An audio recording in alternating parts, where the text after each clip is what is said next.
नमस्कार, स्वागत है देवभूमि टुडे चैनल पर। तो अभी मौजूद हुए हैं आपके सामने हिमाचल प्रदेश की दोपहर की ताज़ा खबरों के साथ। तो इससे पहले खबरों को जाने आपसे निवेदन है, चैनल को आप जरूर सब्सक्राइब करें। तो पेश हैं दोपहर के मुख्य समाचार। चयन आयोग के चालक सहित 5 ने डायरी से पास की परीक्षा।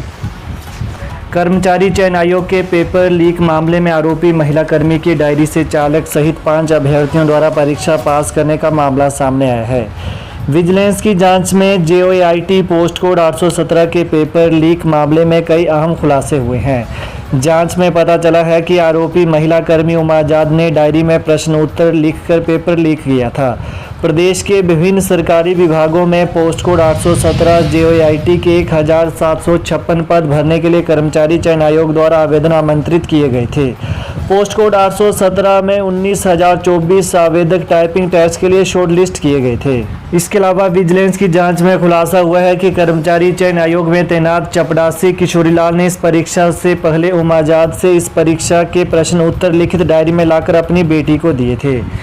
उस समय इसकी दूसरी बेटी भी इनके पास इनके रिहायशी क्वार्टर हमीरपुर में ही थी। जांच में पता चला है कि चपड़ासी किशोरीलाल की दोनों बेटियों ने डायरी से पढ़कर यह परीक्षा दी और अच्छे अंकों में उत्तीर्ण भी की।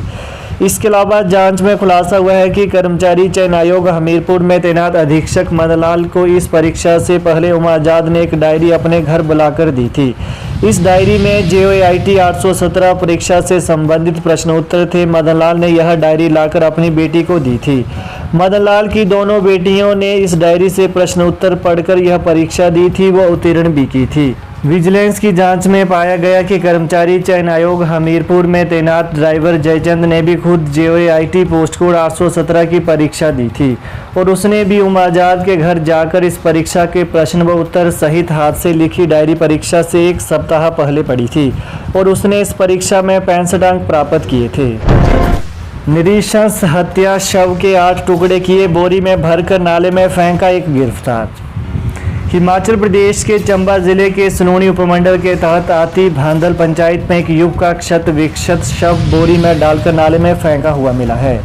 हत्या के बाद शरीर के 7-8 टुकड़े किए गए। सीमांत चौकी में तैनात जवान जब गश्त पर थे तो उन्होंने नाले में पड़ी हुई बोरी को देखा। सूचना मिलते ही DSP सलूनी रमाकांत की अगुवाई में पुलिस टीम मौके पर रवाना हुई। जानकारी के अनुसार ग्राम पंचायत भांदल का थरोली निवासी मनोहर लाल 21 वर्षीय पुत्र रामू अधवार पहाड़ी पर बनाया गया घर भित्त से आज दूसरे घर के लिए रवाना हुआ था।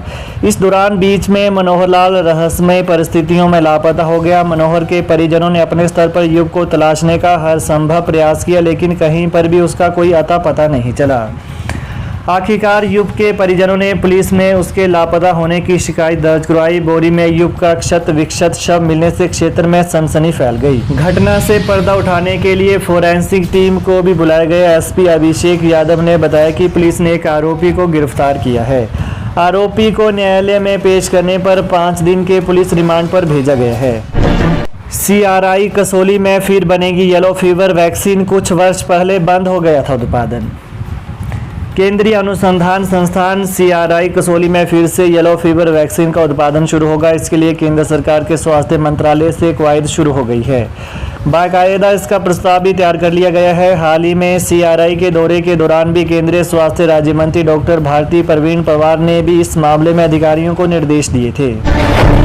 हिमाचल में आर्थिक संकट, 15,000 कर्मचारियों को नहीं मिली सैलरी। पहले 1 तारीख को मिल जाती थी।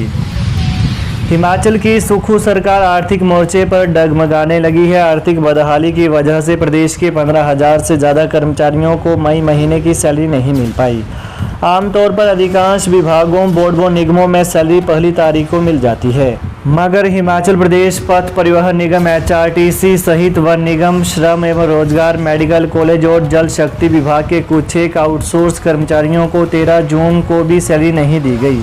इससे कर्मचारी परेशान है। दूसरी ओर हिमाचल की ट्रेजरी 1,000 करोड़ रुपए के ओवरड्राफ्ट चल रही है। हालांकि सरकार ने 800 करोड़ का लोन अप्लाई कर दिया है।